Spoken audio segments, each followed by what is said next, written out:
This is CBN NewsWatch. Thanks for joining us for this first edition of CBN NewsWatch for Thursday, October 17th. I'm Mark Martin.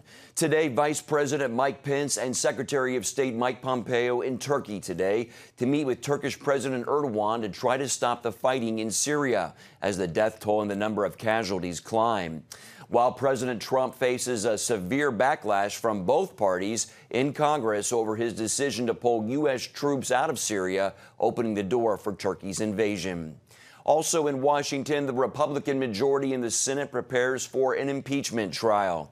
And a leading Democrat in the House, Elijah Cummings, died early today. Those stories and more today on Newswatch. We begin with Vice President Mike Pence and Secretary of State Mike Pompeo arriving in Turkey this morning. The two men will meet with Turkish President Erdogan. The goal of this meeting to negotiate a ceasefire. It comes about a week after President Trump announced he would pull U.S. troops out of northern Syria, opening the door for Turkey to invade and attack Kurdish forces there.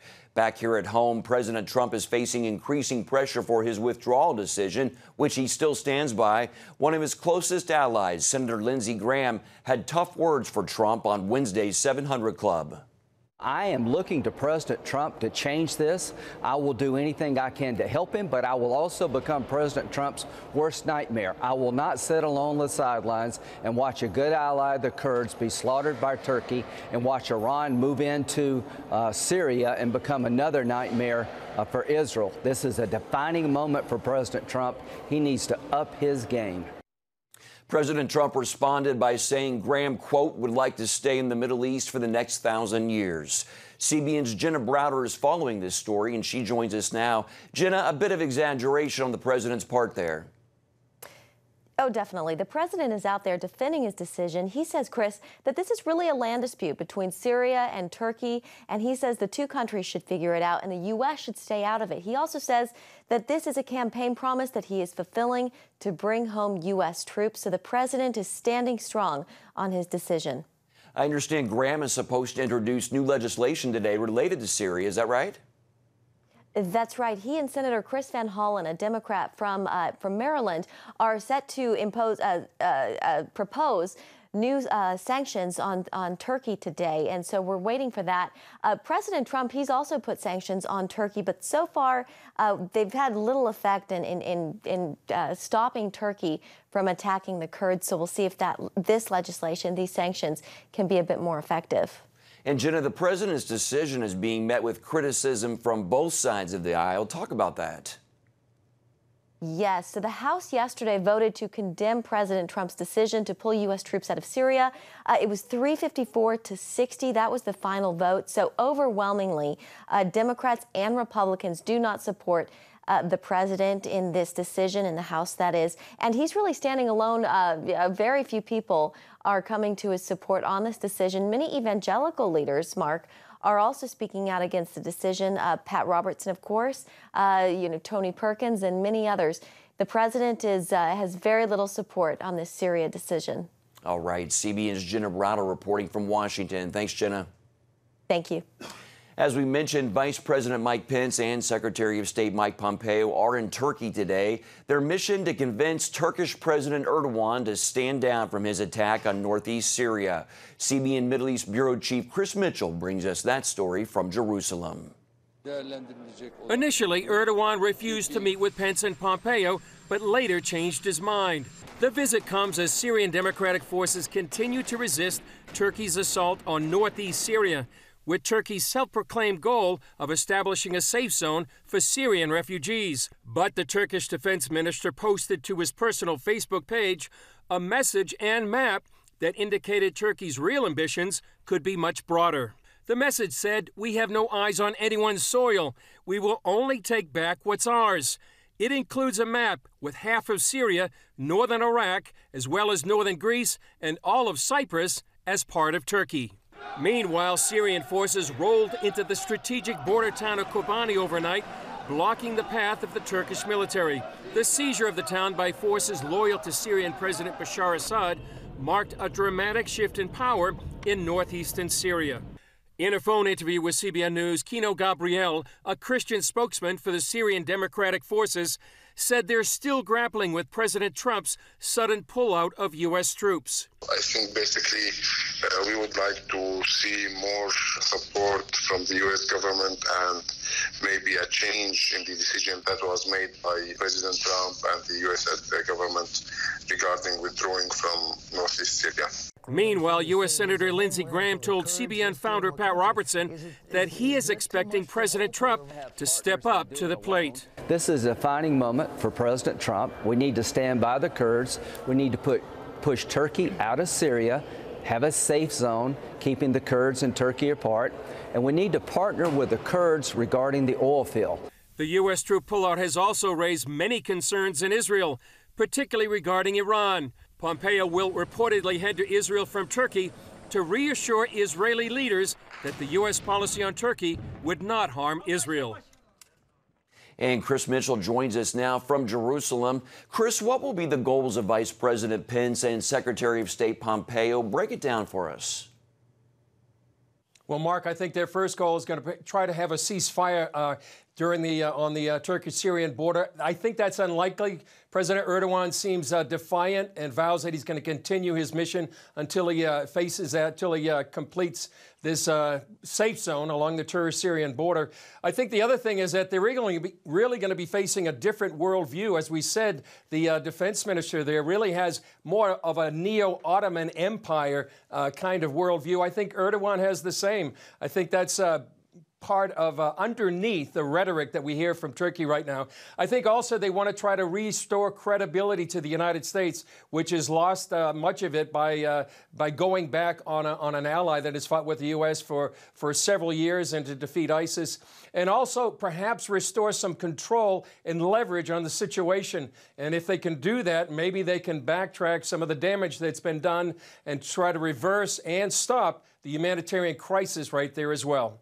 And Chris, a key player in all of this is General Mazloum, the commander of the Syrian Democratic Forces. What is he saying now?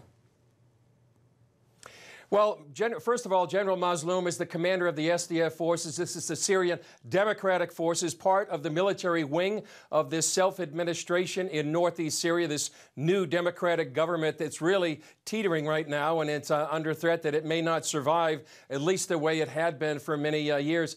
And he's saying that he's looking to Russia as the guarantor of this agreement with the Syrian Democratic Forces and the Syrian regime. Now, as we have Syrian army troops, as we've seen in that report, in key towns along the border, and so he's looking to Russia as the guarantor. And that just shows you how much has changed in just a few days. They have Russian troops instead of U.S. troops. Now they're on the Turkish-Syrian border. And I think one other thing, I think there's a little wiggle room right now because the FDF said, General Mazloum, that this was a military agreement, not a political one. So he says if Syria regime doesn't doesn't agree and complete its terms of the agreement, that's going to invalidate that agreement. So I think that's a window, too, for the U.S. to perhaps come in back into northeast Syria in a greater way than they are right now. Secretary of State Mike Pompeo plans to come to Israel to ease their concerns. What are Israel's concerns about the pullout of U.S. troops? Well, you know, Israel hasn't been talked about in this whole thing. Senator Graham really brings it up. He did that in yesterday's interview with Pat Robertson, CBN's founder. And their danger in all of this is the fact that this might open up a window to Iran. Iran is waiting on the Iraqi-Syrian border with Iranian-backed Shiite militias to be able to come in and take over some of the richest oil fields in Syria. That would be an economic boom to Iran. That would be a danger to Israel. The other thing is that if Iran comes into any part of this northeast Syria region, that gets them much closer to Israel. Even though Israeli leaders, and especially Benjamin Netanyahu, hasn't said much during this whole crisis, except to say that he supports the Kurds, I know they're very concerned about the encroachment of Iran and this land corridor bridge that we have talked about many times from Tehran to the Mediterranean puts the Jewish state in much greater risk of danger, because the stated goal of Iran, the Islamic Republic of Iran, is to destroy the Jewish state and throw them into the sea. All right, Chris, thank you so much. Chris Mitchell reporting from Jerusalem. Thanks again. On the ground in Syria, thousands upon thousands of refugees need help. CBN's Operation Blessing is working with a Kurdish charity to provide relief, including thousands of boxes of food, cases of water, blankets, baby formula, and hygiene kits. And you can find out more about what Operation Blessing is doing and how you can help by visiting ob.org. Here in the U.S., Maryland Democratic Representative Elijah Cummings died early today due to complications from long-standing health challenges. His congressional office said he was 68. He was the chairman of the House Oversight and Reform Committee and led investigations into President Trump's business dealings. His widow, Maya Rockeymoore Cummings, chairwoman of Maryland's Democratic Party, said in a statement that he was an honorable man who proudly served his district and the nation with dignity, integrity, compassion, and humility. Also in Washington, Senate Majority Leader Mitch McConnell is preparing GOP senators for an impeachment trial as soon as Thanksgiving. The Washington Post reports McConnell used the GOP's weekly meeting Wednesday to explain the impeachment process and take questions, along with Senate Judiciary Chairman Lindsey Graham, who is the manager for Bill Clinton's impeachment trial. If the House passes formal articles of impeachment, the trial moves to the Senate, where it could run from after Thanksgiving to the Christmas break. Coming up, we'll hear from a Middle East analyst who says he somewhat agrees with President Trump on his views about the Kurds. We'll have that story when we come back.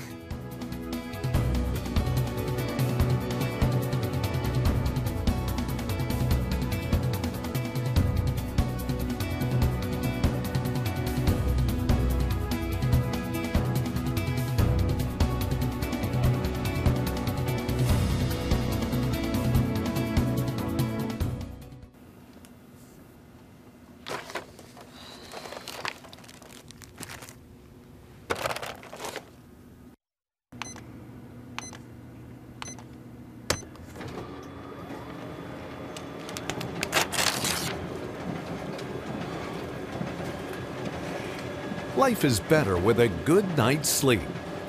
Get your free DVD or booklet of Protect Your Sleep today. I'm Ephraim Graham, and this is Studio 5. Cruise with me as I discover the good things happening in the world of music, sports, television, and movies. The fact that Ryan Coogler was going to be directing the film, I knew that something special was going to happen. We'll chat with artists at the forefront of entertainment and explore the connection between popular culture and faith. I asked my pastor, I said, well, does that mean I'm supposed to be a preacher? He says, well, no, you already have a pulpit. Watch Studio 5 Wednesday night at 9:30. Remember for a moment what it was like to be a child. You believed every story you were told. You saw a world full of endless possibilities. What stories will the world's orphaned and at-risk children believe? We believe the Bible tells the only story truly worth believing. We believe that every child should have the opportunity to dream, the chance to take challenges and turn them into possibilities, the chance to stand on the promises of God, to recognize their place in the greatest story ever told. They have their whole lives ahead of them. Theirs is a world of endless possibilities. They are looking for a story to believe. We will tell them that story. Will you join us?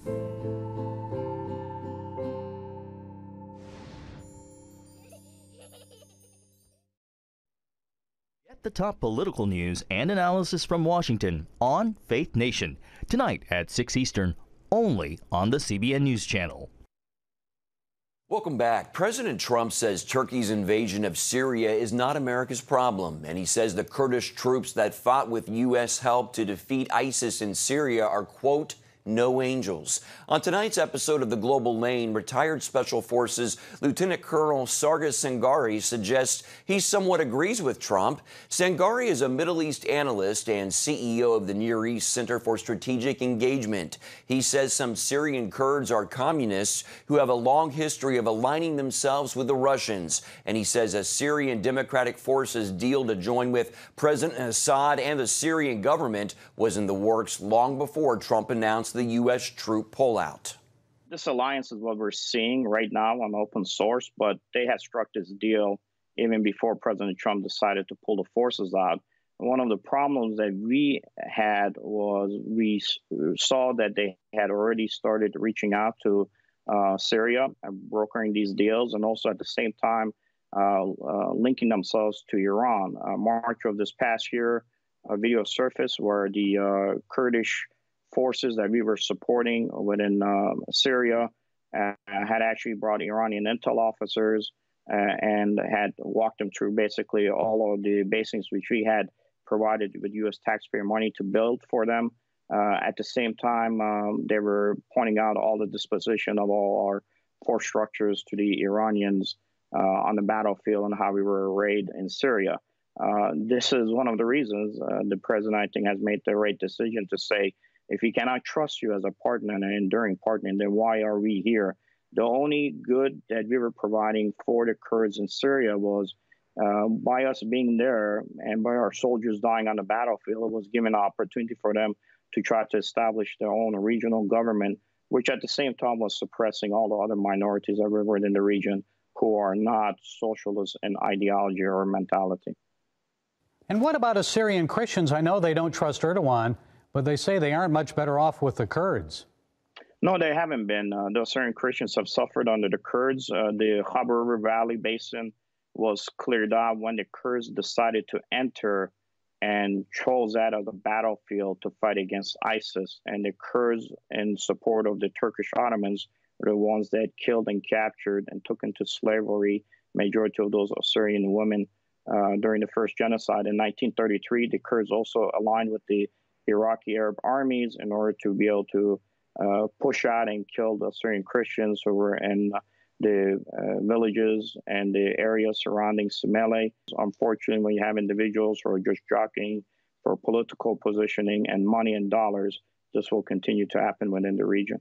And what now? What's the best course of action to end the Syrian war once and for all and keep Iran out? Well, Iran is there. Iran's been there for 40 years. Unfortunately, our Kurdish allies, to include Barzani and the Kurdish North, in one meeting sold out all the Israeli initial intercept positions that were built as far as early warning for missile strikes from Iran against Israel to the Iranians. You cannot rely on these individuals. Iran uses that corridor, which is the Kurdish regional government area, to move supplies, equipment, weapons into areas within Syria and moves those into Lebanon and also into Syria, where it puts pressure on Israel for security requirements. What we need to do is we need to finally make a long-term decision on how to address the minority issues in Iraq and Syria. And the only way you could do it, at least in Iraq, under the current Iraqi constitutional structure, is to empower and give support for a Syrian Christian homeland, safe home, if you want to call it, or under the Iraqi constitution, it would even be a province, regional government, in order to be able to pick up all the minorities that exist from various different groups and allow them to be able to have a somewhat of a self-rule capability. Once that happens, these minorities are much better capable of working with countries like Turkey, Iran, Iraq, Syria, and to become a stabilizing factor within those countries. As long as we continue to go down this path of just literally trying to put out fires, making one group happy over the other, which are internal fights within the Kurdish factions and tribal groups against Turkey, you'll never be able to get to a final end goal. Our job is to make sure that we preserve the roots of Christianity and allow those individuals to finally have an opportunity to have a say in their own future. Okay, Sargas and Gary, thanks for those insights. Thanks for Gary for that interview. You can hear more from Sargas Sangari and watch Gary Lane's commentary on how Drag Queen Story Hour turned into a strip show at one public library. Tonight on the Global Lane, it's only on the CBN News Channel at 9:30 Eastern. Still ahead here in the U.S., the House of Representatives passed a bill this week that could protect the protesters in Hong Kong. We're going to tell you about that, and we'll hear from one reporter in Hong Kong who says he sees God at work in the midst of the chaos there. It's right after this.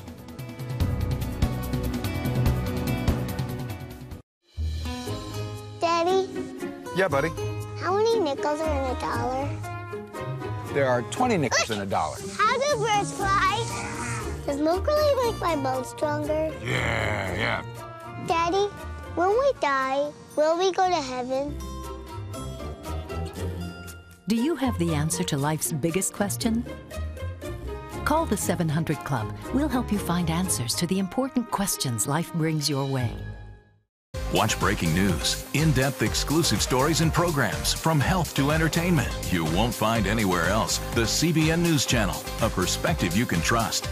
Enjoy credible news reporting from around the world.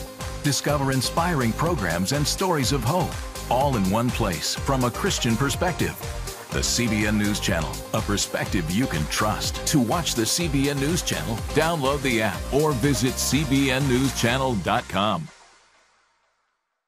Hello, I'm Dr. David Perlmutter, board-certified neurologist and #1 New York Times bestselling author. Wouldn't it be great to boost your energy, eliminate brain fog, and even reverse brain disease? Well, you can, and I'm going to show you how, along with some of the world's most well-respected brain experts, in this DVD, Protect Your Brain. Get Protect Your Brain, a free DVD only from the Christian Broadcasting Network, featuring experts on the cutting edge of neuroscience and brain health. No matter how many times you've failed in the past, you really can do this. In Protect Your Brain, you'll discover simple strategies to keep your brain young and healthy. Improve your memory. Discover the gut-brain connection. In Protect Your Brain, get your free copy at cbn.com or call 1-800-700-7000. If you want to improve the quality of your life, get the DVD Protect Your Brain and get it today. Republican senators say they want to push ahead quickly on a measure to support the protesters in Hong Kong, despite warnings from China. The House of Representatives passed the measure earlier this week. CBN's Asia correspondent Lucille Toulousan reports that these congressional actions are giving the protesters hope. It's police tactics like this that have led to demands that urgent action be taken by the U.S. Congress to pass the Hong Kong Human Rights Act.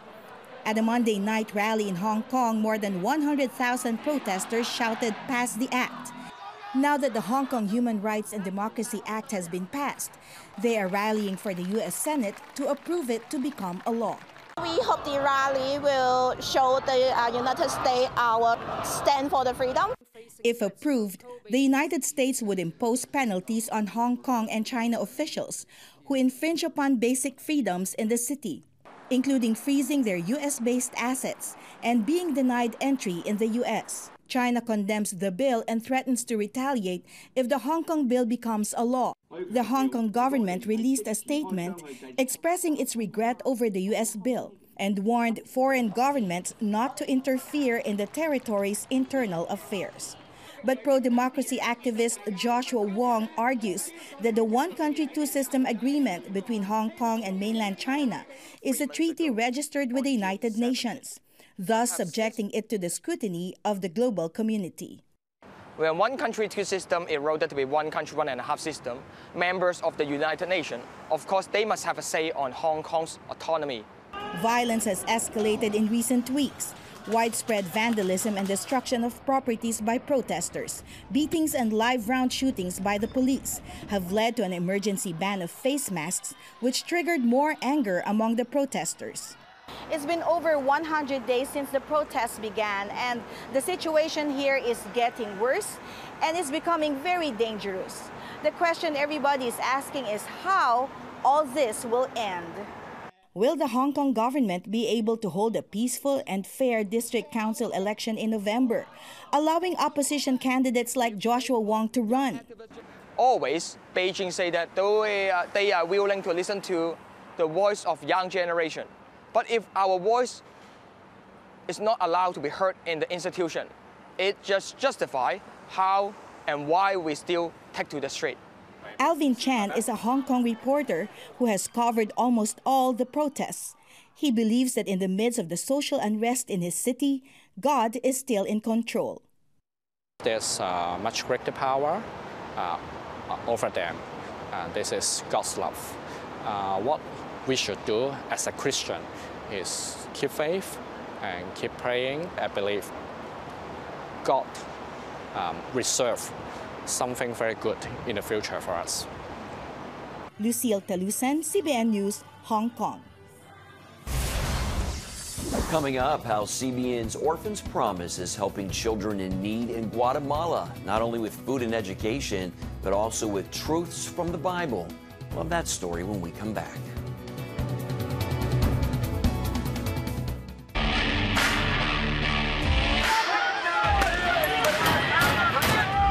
To have sex before you marry is a bad idea. Don't tell me there's no such thing as gun violence. That just depends on your definition of when life begins. Watch Dan and Dale tackle trending topics that test your faith on the next Faith Wire, Monday night at 9:30. The Global Lane takes you around the world, providing facts over fiction. What might rising trade and geopolitical tensions mean for you on the home front? With over 45 years of experience, award-winning journalist Gary Lane brings you the truth from a global angle. What about the issue of immigration? World news analysis you won't see anywhere else. And it's all right here on the Global Lane. Watch The Global Lane, Thursday night at 9:30.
Check out the CBN News Daily Rundown podcast each weekday with me, Caitlin Burke.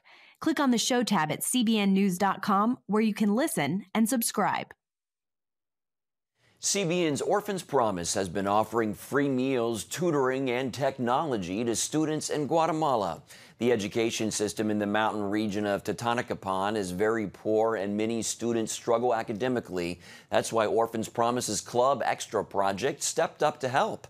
Kids who attended the club got nutritious meals, educational assistance, and access to technology like you see there. They've also learned biblical truths to help better understand their value and purpose in life. That's wonderful. Great to see those photos. That's it for this edition of CBN News Watch. Remember, you can find more of our news programs on the CBN News channel anytime or online with cbnnews.com.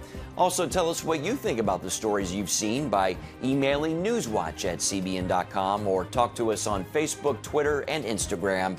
Hope to join us next time. Have a great day.